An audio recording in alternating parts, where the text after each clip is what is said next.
Bonjour à toutes et à toutes et bienvenue donc à ce 6e webinaire et avant-dernier du cycle Innovation 2023 consacré donc aujourd'hui à l'évolution du métier du formateur et notamment à ces nouvelles missions et activités liées à l'animation de formation à distance.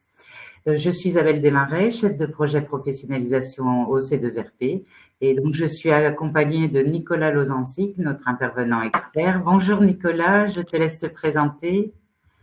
Bonjour Isabelle, bonjour à toutes et à tous. Eh bien, j'ai le plaisir de représenter une profession qui est celle de formateur et en particulier sur le secteur du digital learning, donc dans des sujets comme celui qui nous concerne aujourd'hui, c'est-à-dire comment booster ces animations de formation avec du digital en présentiel comme en distanciel. Voilà, merci Nicolas. Nous souhaitons que ce webinaire donc soit bien un temps d'échange donc entre nous. Donc n'hésitez pas à nous poser toutes vos questions en cliquant sur le picto questions en bas à droite de votre écran. Et donc nous vous répondrons après chaque point. Et avant de commencer également, juste vous rappeler donc qu'après le webinaire, vous allez recevoir donc un mail avec les liens à la fois vers son replay et à la fois vers un petit questionnaire de satisfaction en ligne. Et voilà. Vous pouvez d'ores et déjà télécharger la présentation en cliquant sur le petit nuage en haut à droite de votre écran. Et puis donc, nous, sans plus tarder, nous allons commencer. Peut-être pour ceux qui ne connaissent peu ou pas encore, juste quelques mots sur le C2RP, qui est le Carrefour F Hauts-de-France. Vous savez peut-être qu'il y a un Carrefour F par région, spécifiquement en Hauts-de-France. Donc nous sommes financés, administrés alternativement par l'État et la région et administrés également avec les partenaires sociaux. Et si nous sommes membres du CREFOP et du réseau des Carrefour F, qui est le réseau national de l'ensemble des Carrefour F. Chacun des Carrefour F a 4 grandes missions, vous les voyez à l'écran. Et puis après, par région, nous avons certaines spécificités sur demande des financeurs. Je vais pas être beaucoup plus longue. Si vous souhaitez plus d'informations, je vous renvoie sur notre site où vous allez avoir toute l'information. Pour en arriver, voilà, donc à notre cycle Innovation pédagogique 2023. Comme je vous disais, donc on est sur l'avant-dernier webinaire. Le cycle 2023 avait deux axes en fait de travail. Un premier axe sur les usages des outils numériques et un second axe sur les nouveaux métiers. Donc après celui-ci, sur le formateur. Donc, il restera le dernier du 28 novembre sur l'intelligence artificielle. On en reparlera tout de suite après. Voilà. Et puis, voilà. Aujourd'hui, donc, Nicolas nous a proposé un contenu voilà, très, très dense sur ce nouveau métier de formateur. On va avoir un petit temps de préambule qui sera suivi par les outils et de ce que l'on fait de plus lorsque l'on est à distance et puis un petit peu le matériel nécessaire pour le réaliser. Voilà, Nicolas, je te laisse la parole et puis pour notre intervention de ce jour. Je vais te mettre en plus grand, voilà, et comme ça, je te laisse la parole. Merci Isabelle et merci à toutes et à tous d'être présents. Rebonjour à nouveau pour suivre ce nouveau webinaire qui est consacré, comme l'a dit Isabelle, à finalement l'évolution du métier de formatrice et de formateur avec un parti pris, vous le verrez, qui vise à ne pas établir de frontières arbitraires entre présentiel et distanciel. Et j'essaierai d'être le plus clair possible. Je regardais un petit peu la liste des personnes qui sont présentes et je n'ai pas retrouvé encore, peut-être se connectera-t-elle, mais je vais quand même plutôt afficher ensuite les questions. La personne qui était présente la dernière fois, puisque le podcast, le webinaire portait sur le podcast, et j'ai reçu un message le lendemain qui parvenait de LinkedIn, où cette participante avait pris le temps dans l'après-midi d'enregistrer un premier épisode de podcast, et je l'encourageais juste à poursuivre. Donc voilà, si ces webinaires peuvent servir aussi de tremplin, eh bien nous, on sera satisfait de se dire que la mission a été un petit peu accomplie. Le webinaire du jour aurait très bien pu être en fait numéroté épisode 1 sur 2, tant finalement le lien aussi avec le prochain consacré à l'intelligence artificielle aurait pu être fait. Néanmoins, pour traiter évidemment proprement d'un sujet en 45 minutes, 50 minutes, j'ai maintenu cet équilibre qui veut que l'on parle vraiment des multiples possibilités qui permettent d'enrichir son animation distancielle, comme on va le faire aujourd'hui, et puis l'intelligence artificielle parce qu'on en devine certains usages aujourd'hui, parce qu'on a appliqué même de l'intelligence artificielle à des usages actuels. Néanmoins, on n'a pas encore une perception de ce qu'elle finalement peut changer, ce qu'elle peut nous permettre de créer de nouveau. Alors on gratte un petit peu, tous et toutes, dans toutes les directions, parce que si c'est juste pour faire plus vite, moins cher, bon, évidemment ce sera le cas, mais pas que. Nécessairement, ça apportera autre chose, et puis c'est un secteur qui nous réserve des surprises tous les jours, mais ça, on en reparle la prochaine fois. Je vous propose que, on évoque, cette slide, je l'ai reproduite évidemment dans toutes les présentations et à chacun des webinaires, on se fixe quand même si c'est un webinaire, quelques petits objectifs à parcourir, si ce n'est à atteindre. Alors bien sûr, je l'ai dit, je le répète très brièvement, c'est comment intégrer un petit peu de digital dans ces animations et surtout se demander toujours à quelle fin, qu'est-ce que ça apporte de plus et en quoi moi je parviens à exercer encore un petit peu mieux mon métier. On va voir qu'il vous faut bien sûr des outils, des logiciels qui permettent qui peuvent être utilisés aussi bien en salle qu'à distance pour créer des activités qu'elles soient ludiques, des activités d'animation de la formation, des activités également de travail collaboratif, en plus de ce que permettent les outils de classe virtuelle. Donc on va essayer de faire un petit parcours. Évidemment, la liste sera non exhaustive, elle comprend surtout des outils que j'ai utilisés, que je continue d'utiliser et que l'on peut découvrir avec un compte gratuit en règle générale, sauf exception, parce que je n'utilise pas systématiquement tous ceux que vous allez voir, il y en a trop pour une seule personne, mais donc normalement on est encore dans un modèle économique du logiciel qui permet d'accéder à un compte gratuit de découverte et qui soit bien sûr relativement perpétuel, même si on sait qu'il peut y avoir des modifications de temps à autre.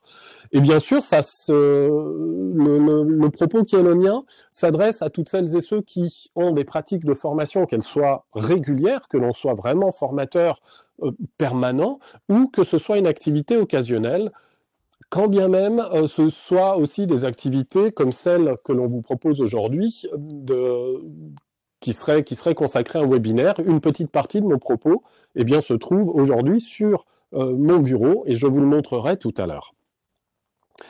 Et puis avant juste de passer à la slide suivante, qui anime des formations à distance parmi vous? Si vous pouvez juste répondre dans le chat en disant oui, je le fais ou non, par curiosité. Ça me permet de passer les slides qui sont un peu répétitives pour moi. Alors, où suis-je dans mon... Hop. Ah, donc on a des animatrices, pour l'instant Karine et Géraldine qui répondent que c'est déjà le cas. Valérie, avec en plus des webinaires. Bien, j'espère que vous retirerez quelque chose de celui-ci. Et voilà, Stéphanie et Aline, normalement, vous allez repartir avec quelques idées ou au moins de quoi explorer puisque vous n'avez pas encore eu forcément l'occasion. Et on va bien sûr, je ne répète pas trop ce que j'ai dit, mais surtout, ce que j'ai pu évoquer comme étant présent sur mon bureau, c'est ce qui est ici mentionné sous le terme un peu matériel révolutionnaire je ne veux pas exagérer avec des expressions comme révolutionnaire, mais oui, il y a aussi du matériel quand on anime à distance, du matériel physique, je vous le montrerai, parce que ça nous permet de faire ce que je suis en train de faire. Et je ne vais pas relancer une question dans le chat, mais si je devais le faire, je demanderais, est-ce que vous animez debout? Est-ce que vous animez debout même avec la possibilité de vous déplacer ou d'avoir une caméra qui pointe sur vous, une caméra qui pointe sur quelqu'un qui co-animerait avec vous, que ce soit quelqu'un qui soit à côté ou en face? Là, j'aurais certainement un petit peu moins de oui, parce que c'est un matériel entre guillemets un peu révolutionnaire parce qu'il est récent et parce qu'il nous vient d'un autre métier de la grande famille finalement de ces métiers qui utilisent des caméras et des microphones qu'est la télévision. Et nous, on hérite aujourd'hui de matériel qui évidemment nous permettent de nous mettre en scène dans une perspective, dans un but, vous le voyez, c'est de pouvoir retrouver un espace d'animation parce qu'un formateur et une formatrice s'exercent sur une scène qui est la salle de formation. Et ce que l'on perd quand on est en particulier à distance, eh bien, c'est cette expression corporelle qui est la nôtre. Vous le voyez, je n'arrête pas d'agiter les bras et je ne le fais pas forcément très intentionnellement. Mais je ne suis pas assis, je suis debout, je peux avancer, venir véritablement comme je le ferais en salle, me pencher au-dessus de votre épaule, puis je vais reprendre un peu de distance pour m'adresser cette fois-ci à l'ensemble des participants.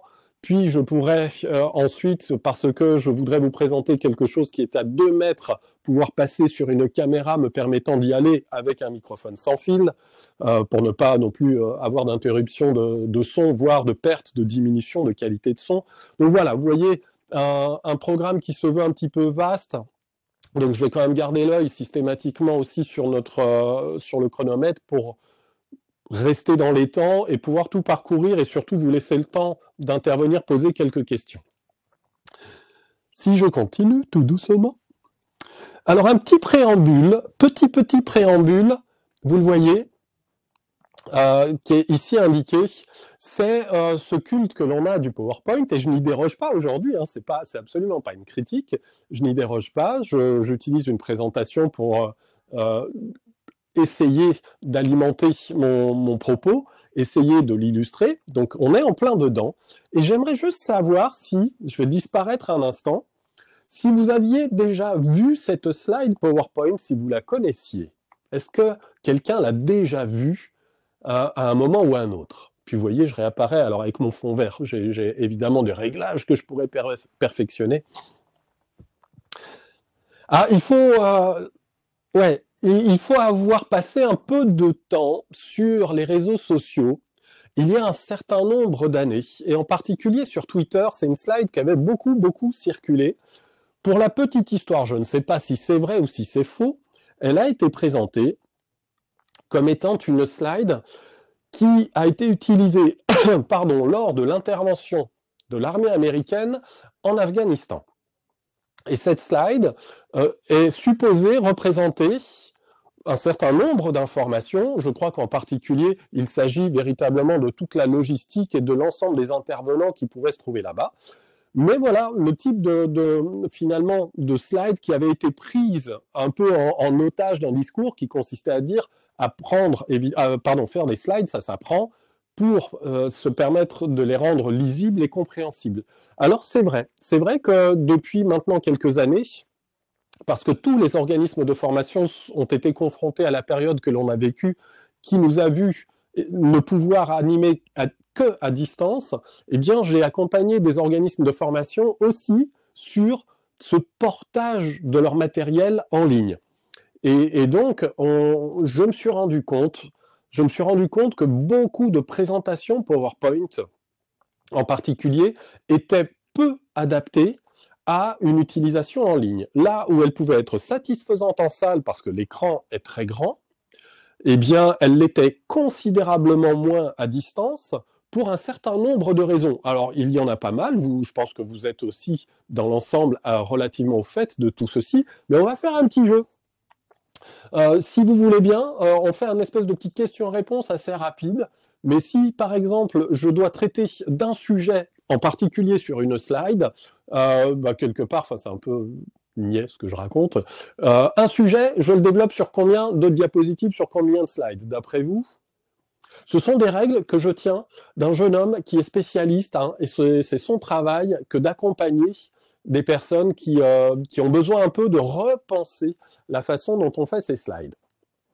Alors, ma question était peut-être pas bien posée, mais si j'ai un sujet que je dois présenter, un extrait par sujet, il fallait un peu comprendre, ma question et ma formulation sont un peu imprécises, mais c'est un sujet, donc c'est une diapo, et sur cette même diapo, combien est-ce que je fais figurer d'informations au maximum, bien évidemment?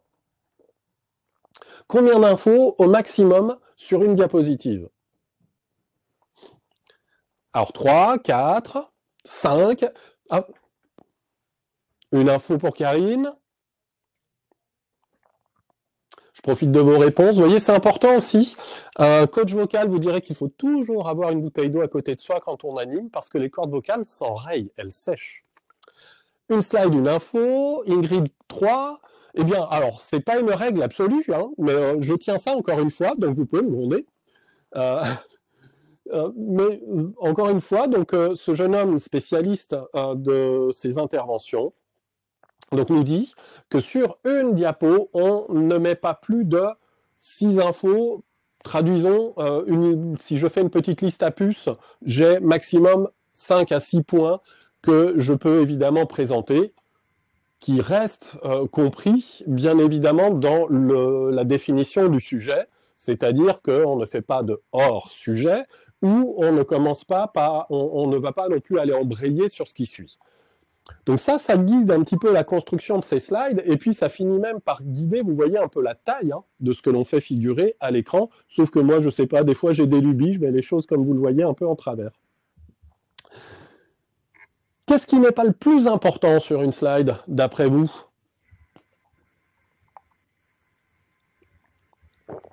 Parmi les éléments constitutifs d'une slide, et si je vous donne un indice, il n'y en a pas sur la mienne. Et je ne l'ai pas fait exprès. Il n'y a pas de fond, il n'y a pas de texte, pas de titre, Valérie. Effectivement, il n'y a pas de titre sur ma présentation. Et oui, le titre n'est pas le plus important. Et surtout les titres, vous savez, qui font 2 phrases et demie, qui sont finalement pas des phrases, mais des paragraphes. Donc voilà, le titre n'est pas le plus important. L'esthétisme, oui, bien sûr, Alexandra. Après, ça, c'est les goûts et les couleurs. Hein. Donc, c'est un sujet complètement inépuisable. Eh bien, à ce propos, combien de couleurs je peux utiliser sur une slide pour parler de goût et de couleurs? 3 pour Stéphanie. Là, on va, je pense, être massivement assez d'accord, tous et toutes. Effectivement, on ne va pas trop perturber la lecture de sa slide en multipliant les couleurs. Et bien évidemment, une couleur porte un message. C'est ce que j'ai essayé un petit peu de faire sur ces quelques slides, puisque l'utilisation des couleurs permet d'attirer l'œil grâce, je vais spoiler un peu, et puis oui, ça dépend de la charte graphique, Emmanuel, effectivement. Ce sont les contrastes, entre autres, ou les différences, comme vous le voyez, un peu de couleurs qui permettent d'attirer l'attention sur des mots-clés sur lesquels je vais m'appuyer dans mon propos pour poursuivre mon développement. Et c'est bien sûr, si vous voulez, j'ai toujours fait des présentations un peu comme ce que vous voyez, c'est-à-dire avec peu de texte, mais parce que forcément le sujet dont je parle, je le connais un petit peu, quand bien même je peux avoir des hésitations, quand bien même je peux avoir un trou d'air, on n'est pas infaillible et c'est pas le boulot qui est le nôtre d'être infaillible. Et je vais m'appuyer principalement sur des mots-clés, et pour ne pas les chercher, je les mets en évidence d'une manière ou d'une autre, en changeant la taille, en changeant la couleur, les deux peut-être parfois, pour que je puisse aussi suivre mes propres slides, mais rester, non pas comme le font parfois quelques animateurs qui se tournent et lisent, comme je le ferai là, leur présentation, mais rester en contact avec les personnes présentes en ligne ou en salle. Donc, on va évidemment utiliser les contrastes. Et je réinsiste un instant sur la remarque d'Emmanuel. Effectivement, ça dépend de la charte graphique parce qu'on peut avoir comme ça des services de communication qui sont payés pour mettre en place des présentations type. Et Parfois, elles sont plutôt adaptées à des présentations, par exemple, de chiffres, à des présentations financières qu'à une autre activité. Donc, il faut quand même qu'on réussisse un peu à se débrouiller.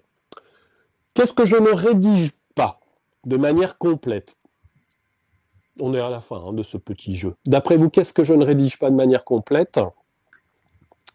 Et évidemment, c'est un peu un questionnaire, enfonçons donc tous ensemble les portes ouvertes.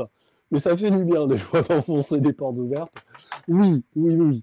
On ne fait pas de phrases évidemment complètes, sans quoi c'est qu'on a un problème dans l'absolu de construction globale de ces slides, parce qu'on aurait besoin nous-mêmes, pour nous souvenir de ce que l'on raconte, de rédiger la phrase complète. Alors que, en construisant ça peut-être de manière un tout petit peu plus fractionnée, si ce n'est atomique, eh bien, on peut s'en sortir avec sa propre présentation, même si c'est par exemple une animation de formation qui est un tout petit peu plus occasionnelle qu'une autre, et que c'est un contenu qu'on ne va pas revoir peut-être très souvent et qui mérite que, pourquoi pas, on se rafraîchisse pardon, la mémoire. Ok, ça c'était une petite mise en train, histoire de simplement, certes en enfonçant des portes ouvertes, néanmoins, de redonner quand même quelques fondamentaux, parce qu'on peut s'oublier. Ou si vous n'avez jamais animé, vous avez à distance, vous avez peut-être des présentations qui seraient difficiles à suivre en ligne. Et j'ai vu des choses vraiment, vraiment qui étaient très surprenantes, parfois même aberrante, avec, pour parler de charte graphique, justement, je crois que c'était Alexandra qui faisait la remarque, j'ai eu un jour un organisme de formation dont la charte graphique, en fait, il ne laissait que ce qui se trouve sous mon bras ici, comme étant la surface disponible pour travailler. C'était je ne sais plus du tout quelle était l'organisation, mais là, il y avait eu quelque chose de vraiment, vraiment complètement aberrant dans la constitution de la charte graphique, c'est qu'il y avait en fait une succession de 3 ou 4 logos, il fallait impérativement qu'ils soient tous là dans la charte graphique, et on avait véritablement un gros tiers de la slide sur la partie donc verticale ici, qui était complètement inaccessible et qui était uniquement réservé à la présence de logos. Et quelque chose d'hallucinant, y compris en utilisation en salle. Les mots-clés, oui, pour raconter, pour rester dans un exercice qui est un exercice oral. Effectivement, Géraldine, sinon à quoi ça sert que l'on se parle comme on le fait là, si c'est pour s'adonner à un peu de lecture, un podcast, pourquoi pas, serait justement la bonne formule. Il vous faudra des outils, et moi je vous propose une petite sélection en espérant que vous ne les connaissiez pas tous. Et je les ai rangés en quelques catégories d'usage. Je vais à chaque fois prendre un exemple. Vous connaissez Canva, évidemment. Là, ça ne fait aucun doute. Vous connaissez Geniali, je pense que ça ne fait aucun doute. Si vous ne les connaissez pas encore, c'est parce que vous n'avez pas encore eu l'occasion de vous lancer et ça ne saura tarder. C'est des outils que vous trouvez immédiatement dès lors que vous vous lancez dans la digitalisation de quelques-uns de vos contenus. Qui parmi vous les utilise, pour ainsi dire, quasiment chaque semaine? Et je vais en profiter pour nettoyer mes lunettes.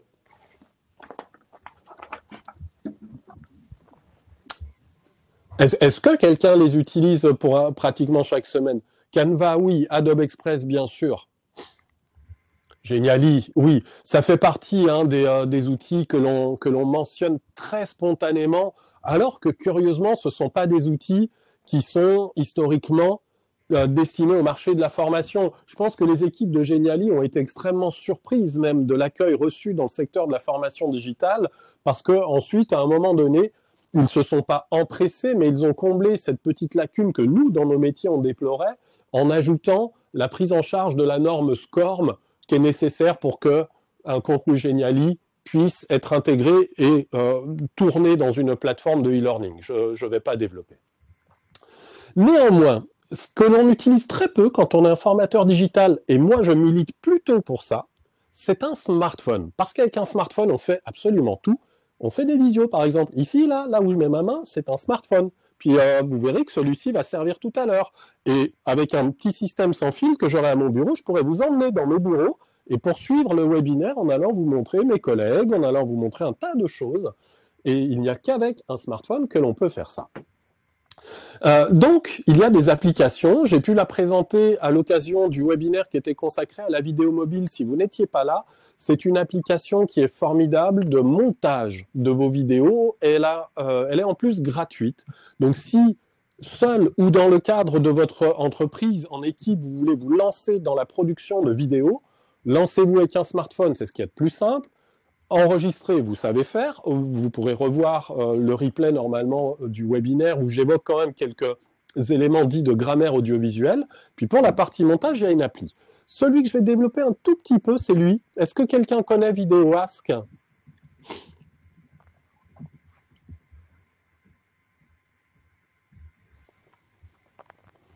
Pendant que vous répondez, je vais vous le présenter très sommairement parce que, évidemment, on a d'autres petites choses à voir. Je l'ai adopté pendant le confinement, ce qui veut dire que j'ai animé uniquement par l'intermédiaire de classes virtuelles. On était tous un petit peu sous le choc au moment du premier confinement et dans le souci de me rendre quelque part un peu accessible, de faire preuve d'un petit peu d'empathie, je me suis mis à imaginer un certain nombre de choses. Je me suis dit, j'aimerais bien pouvoir faire. Et puis, en fonction des outils que j'observais, je me suis dit, tiens, lui, il va m'être super utile. Avant la toute première classe virtuelle, au moment où j'ai envoyé les invitations, plutôt que d'essayer de me présenter en 3 ou 4 lignes, j'avais utilisé cet outil qui me permet de me filmer avec mon téléphone ou avec mon ordinateur, des courtes vidéos dans la version gratuite à l'époque, il faudrait vérifier aujourd'hui quelle est l'étendue de la gratuité, d'enregistrer une courte vidéo. Vidéo qui disait « Bonjour, voilà, c'est moi, je m'appelle Nicolas, c'est moi que vous allez voir le jour où vous serez connecté et où on se retrouvera pour la classe virtuelle. Et parce que j'ai envie d'en savoir à mon tour un peu plus sur vous, vous allez cliquer sur un des 3 boutons qui vont apparaître à côté et vous allez me répondre. » Et puis j'ajoutais une petite question qui avait un rapport avec la formation qu'on allait mener. C'est un outil qui me permet donc de m'enregistrer, de poser une question, et celles et ceux qui regardent cette vidéo peuvent répondre en enregistrant à leur tour une vidéo, en enregistrant uniquement en audio ou en répondant par texte. Et moi, j'avais une interface qui ensuite accumulait les réponses de l'ensemble des participants. Et lorsqu'on se retrouvait à la première classe virtuelle, on avait presque déjà un sentiment de déjà-vu. C'était une manière en particulier pour moi, de leur dire, voilà, on va passer un bon moment ensemble et commençons déjà maintenant au stade de l'invitation, parce que c'est pas que au moment où on est connecté que les choses se passent, c'est tout le temps. C'est avant, c'est pendant, c'est après.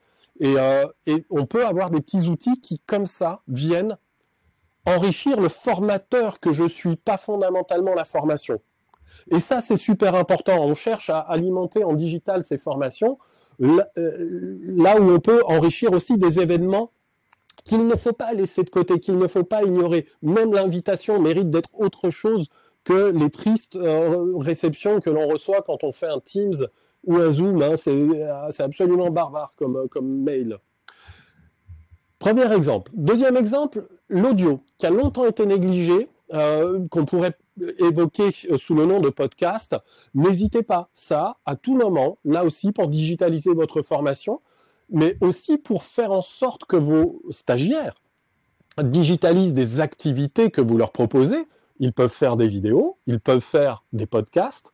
Et pour se lancer, je vous ai laissé une sélection d'outils qui viennent compléter ce que normalement tous vos téléphones permettent ou vos ordinateurs, c'est-à-dire déjà d'enregistrer. Si sur votre smartphone, vous n'avez pas d'application pour enregistrer, il existe celle-ci qui le permet, elle est gratuite, elle existe sur iOS et Android. Et puis après, il faut monter. Alors, il y a des logiciels de montage comme BandLab qui est complètement gratuit pour faire du montage d'épisodes d'une 30aine de minutes. Donc, c'est largement suffisant. Et puis, il y a un petit défi qui peut se poser à chacune et chacun de vous si vous voulez enregistrer des podcasts. C'est de pouvoir enregistrer avec un invité qui serait distant. Et il y a des solutions comme celle-ci. J'ai mis à jour la slide depuis ce matin, Isabelle, parce que je me suis rendu compte que le précédent outil avait interrompu sa formule gratuite. Alors, il y en a d'autres comme celui-ci, mais avec cet outil, vous pouvez vous connecter, recevoir jusqu'à 10 invités et enregistrer en bonne qualité, parce qu'on pourrait là enregistrer, et elle est enregistrée la session qui est la nôtre, mais Livestorm compresse l'audio, donc on perd pas mal en qualité. Teams compresse beaucoup, on perd beaucoup en qualité. Zoom est très bien, mais sinon il y a des outils dédiés, et en voici un. Donc, digitalisé avec son smartphone ou avec son ordinateur. Vous voyez, je milite beaucoup pour le recours au smartphone. Vous avez aussi la possibilité de gamifier un petit peu vos sessions de formation présentielles ou distancielles. Si on enlève Geniali, est-ce que vous connaissez les autres? Et si vous les connaissez, si vous pouvez m'indiquer le nom que vous connaissez, à l'exception de Geniali.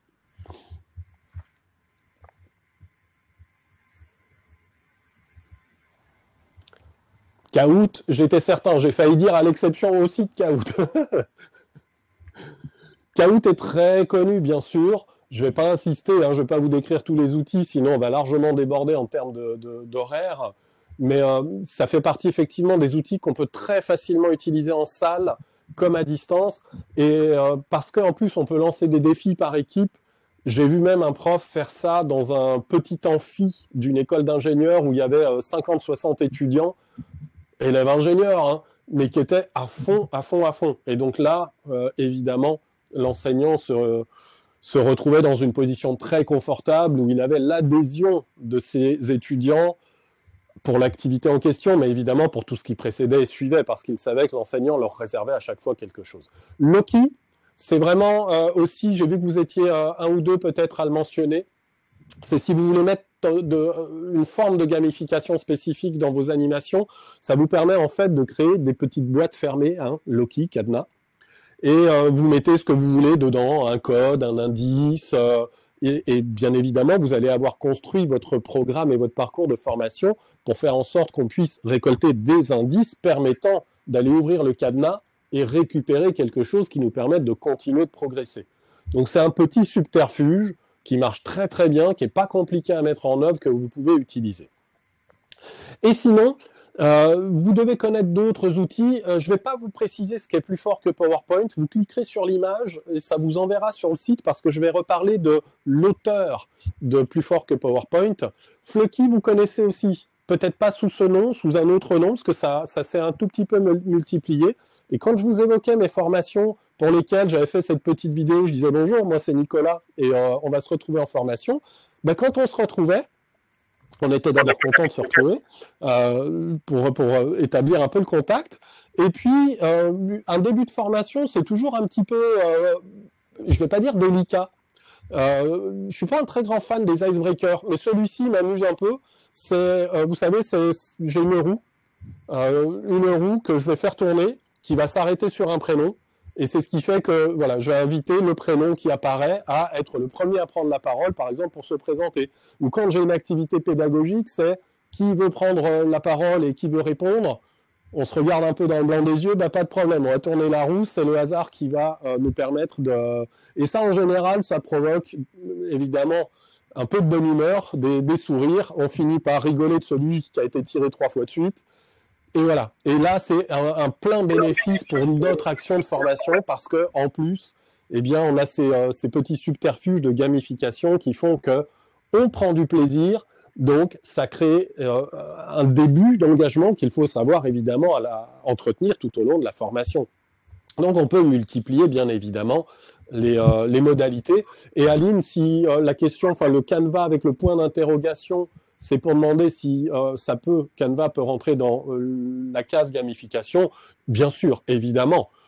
Et même ce qui n'y rentrerait pas, si tant est que nous, dans notre construction, il y ait un procédé qui vienne de nous de gamification alors que l'outil ne le permet peut-être pas, eh bien, ça permet d'y parvenir. On a aussi besoin de collaborer. Vous connaissez certains outils, bien sûr, Klaxoon est très connu, WooClap est très connu. Malheureusement, leur version gratuite, c'est considérablement réduite depuis le confinement, mais bon, n'en parlons pas.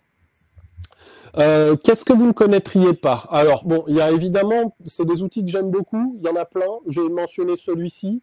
Ce sont tous les outils qui permettent de créer des cartes mentales, en particulier, à ne pas, voilà, à ne pas oublier, mais on peut en fait en trouver peut-être dans Klaxoon, dont je ne suis pas un grand spécialiste, je connais beaucoup plus Miro.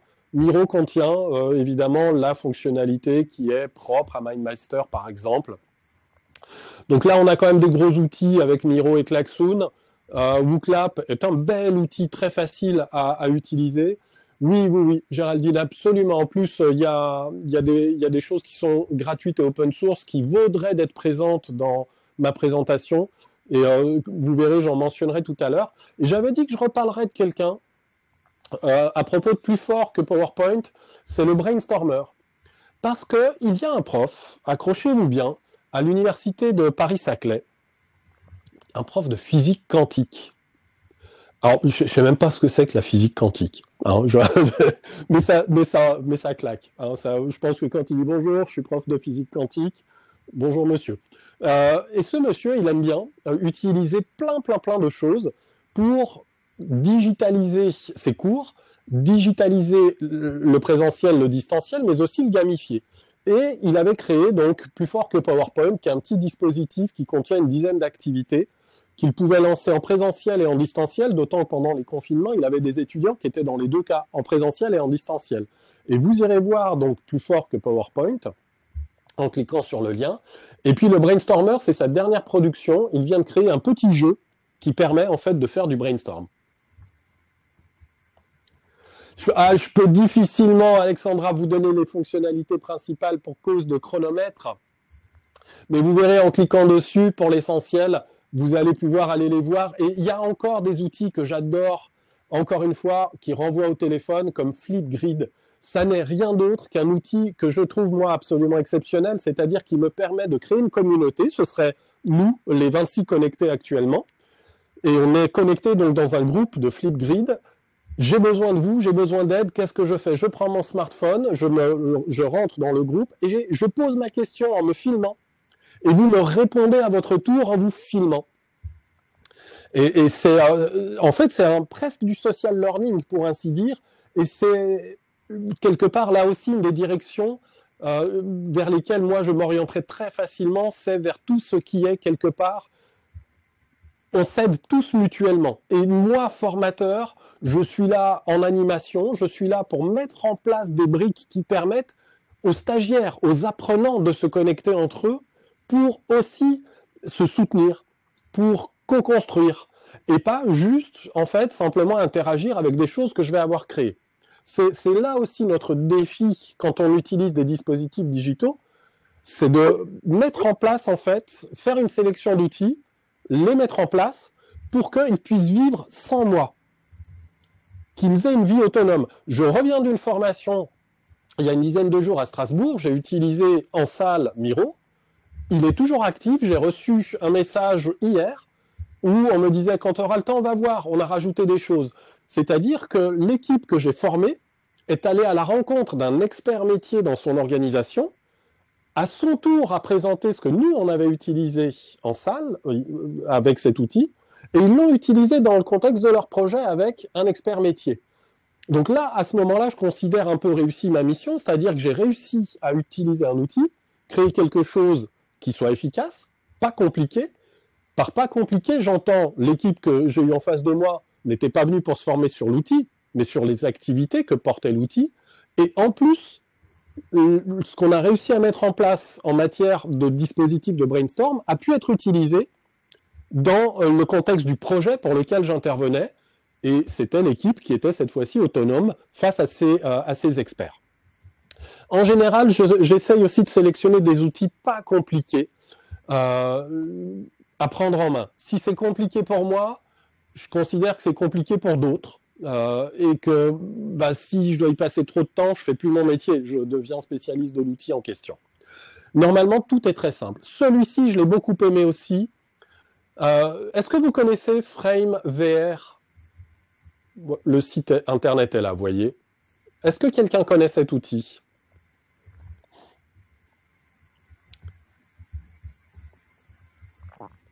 Ah, oui, je pense qu'il est encore moins connu que certains. Et pourtant, alors il s'est enrichi de fonctionnalités depuis l'époque où je l'ai découvert. Mais quand je l'ai découvert, en fait, c'est un outil auquel j'accède par mon navigateur Internet et qui va m'emmener dans un environnement dit immersif, dans lequel je pourrais me rendre, y compris avec un casque de réalité virtuelle. Qu'est-ce que ça me permet de créer? J'ai des templates, j'ai des modèles. Je peux créer un amphithéâtre. Je peux créer une salle de réunion. Je sélectionne dans une liste déroulante. Je sélectionne dans une liste déroulante l'environnement physique que je veux présenter aux personnes qui vont ensuite se connecter. Et qu'est-ce que j'ai fait de cet outil? Vous allez voir que ça illustre mon propos depuis tout à l'heure. Pour mes formations, en particulier sur la vidéo mobile, filmée et montée avec son smartphone, je demandais à mes stagiaires un certain nombre d'exercices.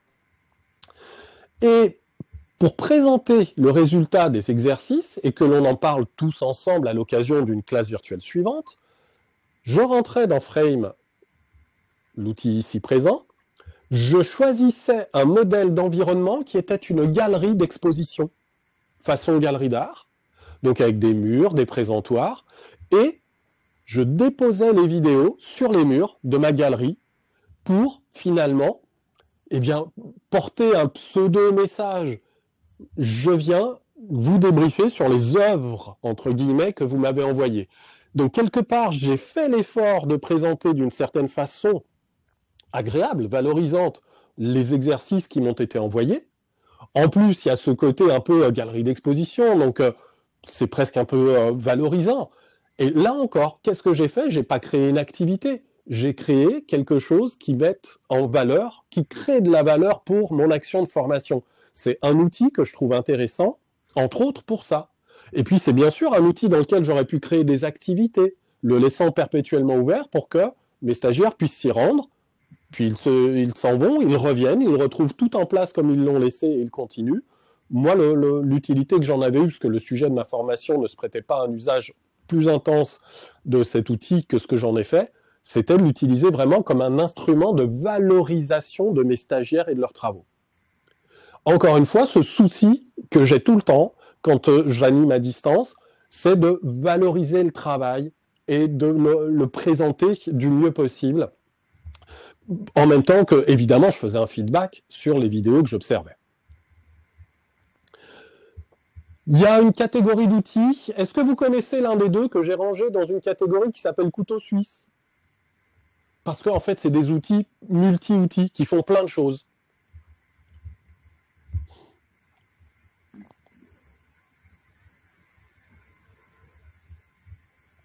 Pour l'instant, j'ai pas de... Peut-être un nom qui est apparu, j'ai pas fait attention. Alors, si vous me répondez non, quelque part, ça va un peu me réjouir en ce sens que ça me permet de vous les communiquer. La digitale, ce sont des outils, un peu comme les outils de chez Framasoft, que je crois avoir vu citer tout à l'heure. C'est des outils libres et gratuits. Et en fait, quand vous rentrez dans la digitale, vous avez de tout. Vous avez de quoi créer des tableaux, un peu comme des Padlets. D'ailleurs, l'activité s'appelle Pad quelque chose. Vous pouvez créer des cartes mentales. Vous pouvez créer des activités gamifiées. Vous avez, je crois, une vingtaine de petites activités que vous pouvez créer dans la digitale pour, encore une fois, venir en soutien de vos animations présentielles et distancielles ou créer des activités. Et l'UMI propose à peu près la même chose. L'UMI est une version de H5P quelque part, si vous connaissez H5P, mais qui permet en fait de faire les choses localement sur son ordinateur, alors qu'à la base, H5P, c'est quelque chose qu'on utilise en ligne. Pour les personnes qui connaissent H5P, qui a peut-être, une notoriété un peu plus grande. Donc, je ne peux pas les définir autrement que par couteau suisse. Ce sont des outils qui font plein de petites choses. Et normalement, déjà, rien que dans la digitale, vous trouvez votre bonheur pour faire, comme je le disais, venir vous valoriser votre action de formation et en même temps créer aussi des activités. Et puis, je ne pouvais pas oublier de citer moi qui, je suis quand même très porté sur le storytelling, la narration, un petit outil gratuit qui permet en fait de créer des histoires interactives et basiques, avec des textes, des images, des vidéos, des sons, mais qui met l'accent sur le fait de créer de raconter des histoires. Et Isabelle vous en parlera, il y a un atelier prochainement, même 2, si ça vous intéresse, qui vont porter sur le storytelling. On aurait pu continuer avec l'intelligence artificielle, mais bien sûr, ça, c'est pour le prochain webinaire, la semaine prochaine, où on va parler d'intelligence artificielle et de ses usages en particulier, et ça va considérablement au-delà du seul chat GPT. Allez, je finis un tout petit peu. Je vais pas sauter à proprement parler, mais les outils de classe virtuelle, vous verrez qu'ils sont tous différents les uns des autres. Teams, Zoom, sans parler des outils vraiment plus spécifiques encore de classe virtuelle. J'ai un nom qui m'échappe et je dois l'utiliser cet après-midi avec des étudiants à l'université. On a plein de petites choses qui sont à notre portée. Là, encore une fois, on fait l'inventaire de ce que l'on a sous la main. On essaye de se demander quel usage on peut en retirer. On complète avec 2 ou 3 outils complémentaires. Il en faut peu d'outils, sinon on finit par se noyer et noyer aussi son auditoire. Donc 2 ou 3 outils suffisent largement, très largement, pour venir enrichir votre action de formation. Les classes virtuelles, si je vais très vite, on essaye de faire, ce que j'ai essayé de faire, c'est de se mettre au calme, bien sûr, d'avoir, je pourrais vous les montrer, 2 écrans, j'en ai un là et j'en ai un là. Là, j'ai le contenu et là, j'ai vous, avec le retour de ce que je suis en train de montrer. J'ai éventuellement un téléphone que je pourrais utiliser en cas de gros chaos technique, un peu en backup. De quoi boire, de quoi prendre des notes parce qu'on n'a pas le temps de répondre à la question, donc on la note pour ne pas oublier d'y répondre. Global est un bon outil, hein, bien sûr. Emmanuel, ça fait partie des outils hautement recommandables. J'ai cité un peu ceux qui sont les outils à tout faire hein, dans les entreprises. Teams, ça sert à tout. Teams, en plus, c'est pas le top du top.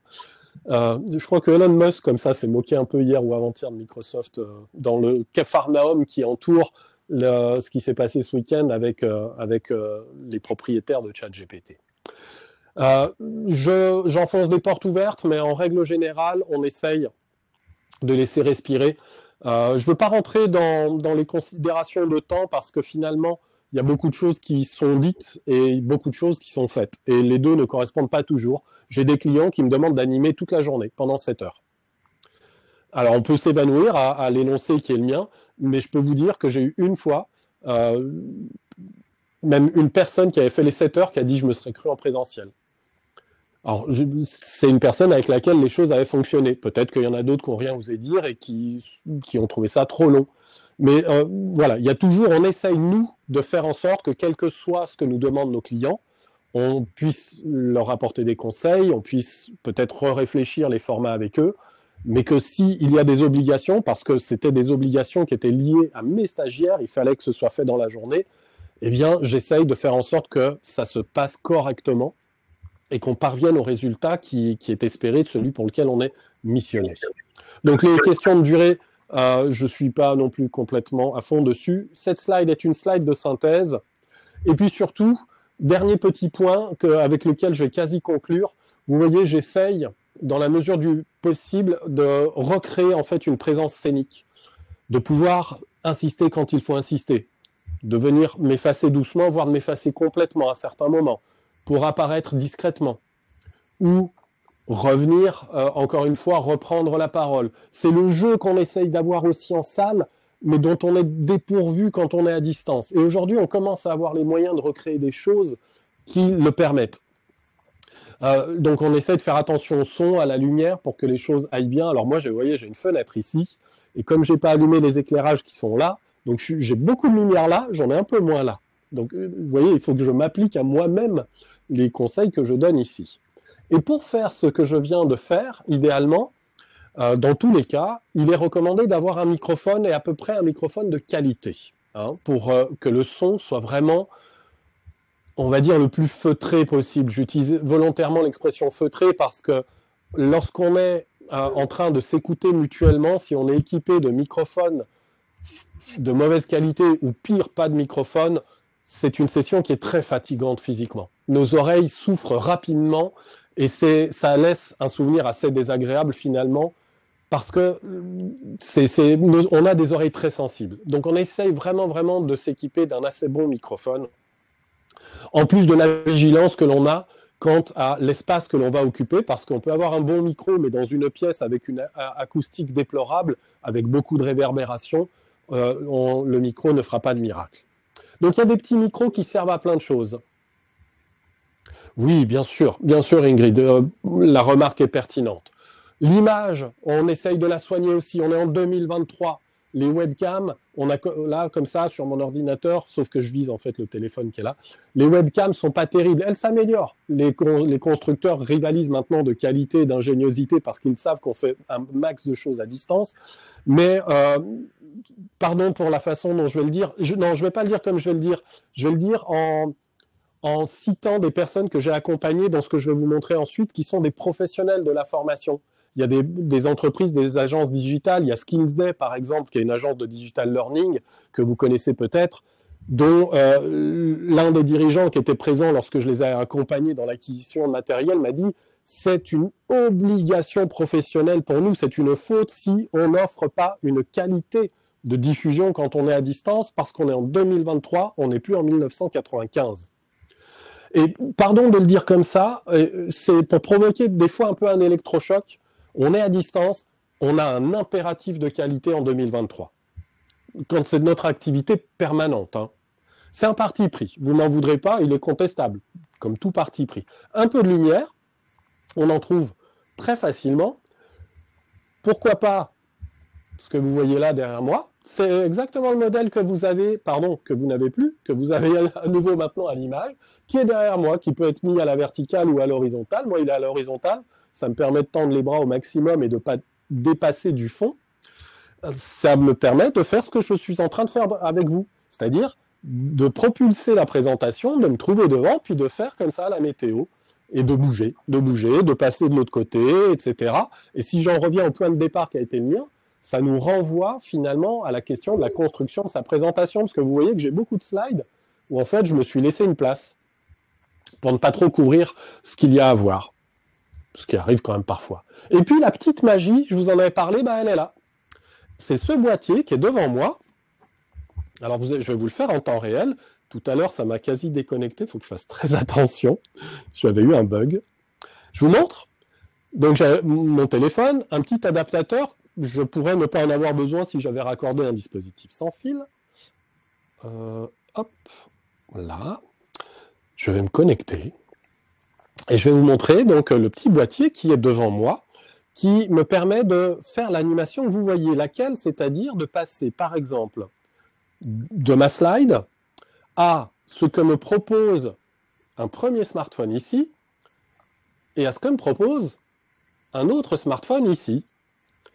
Est-ce que je peux basculer d'un objectif à l'autre? Probablement, je vais essayer. Ouais, je suis là. Je peux être là, je peux être un peu là, j'aurais pu aller m'installer encore ailleurs. Alors là, je suis en mode filaire. Hein. Voilà, je repasse sur la caméra arrière. Vous aurez constaté le merveilleux désordre qu'il y a dans mon bureau. Mais au milieu de tout ce désordre se trouve ce petit boîtier qui est absolument magique. Il est à peine plus grand que ma main. Vous voyez, je le tiens, pardon, je vais arrêter de bouger. Vous voyez, ma main, voilà, les deux doigts... permettre de vous indiquer, grosso modo, la dimension de ce boîtier. Il est magique parce qu'il me permet de faire ce que je fais depuis tout à l'heure, hein, c'est-à-dire à la limite d'apparaître en plein milieu, comme ça, en vous montrant néanmoins le boîtier. Et ce boîtier, il nous vient un peu du monde de la télé. Alors, il n'a pas été fait pour des formateurs à la base, hein. Il a été fait pour les youtubeurs, les streamers, qui ont besoin d'afficher le contenu de leur ordinateur, d'afficher ce qu'affiche une première caméra, voire une deuxième caméra, voire une troisième, voire une quatrième, voire une cinquième, si vraiment on a affaire à des gros streamers. Moi, je n'ai pas non plus ce genre de besoin, je me contente du boîtier d'entrée de gamme, qui, en fait, avec des simples... Un peu de son, là. Ah, mais donc on a perdu Nicolas. Je pense qu'il va vite se reconnecter. Et voilà. C'est ça, c'est mon iPhone qui génère un bug. C'est malin, hein. Je vais revenir sur ce boîtier-là. C'est mon iPhone a bugué ce matin une première fois, il a rebugué. Donc ce boîtier, en fait, il nous vient du monde de la télé, c'est un mélangeur audiovisuel. Le bug qui s'est produit là, à nouveau devant vous, ne m'est jamais arrivé depuis 3 ans au moins que j'utilise ce boîtier. Évidemment, il faut toujours que ça arrive un jour.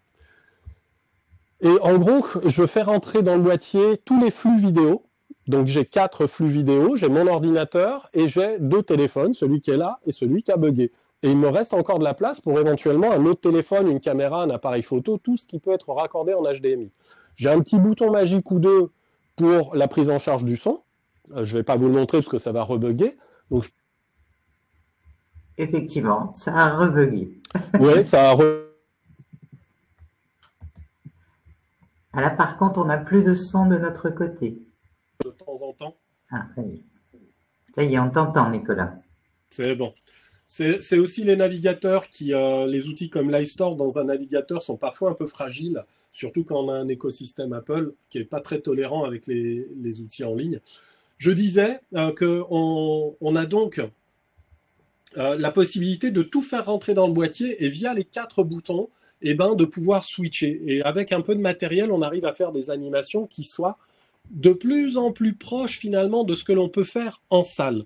Donc toutes les références, vous les avez dans la présentation pour pouvoir donc déjà commencer un peu de réflexion sur la démarche que vous souhaiteriez emprunter. Parce qu'ensuite, il faut rester soi-même. Donc il faut s'approprier les choses et faire en sorte qu'on soit à l'aise avec le dispositif. Il n'y a pas d'outil meilleur qu'un autre.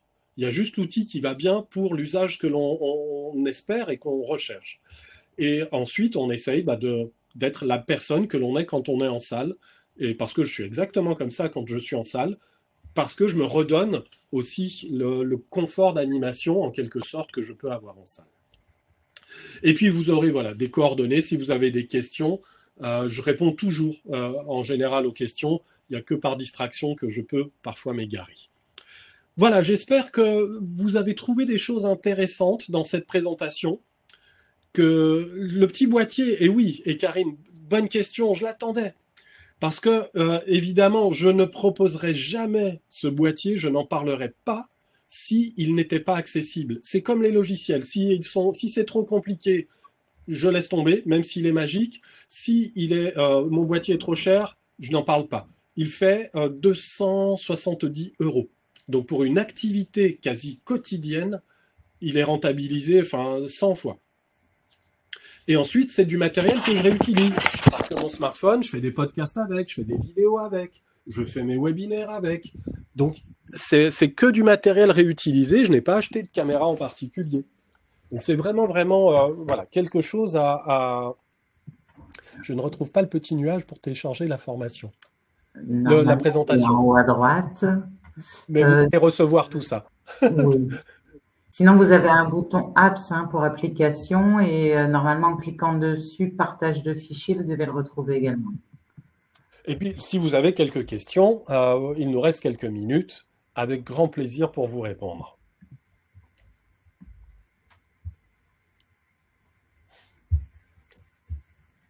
J'en profite pour me réhydrater.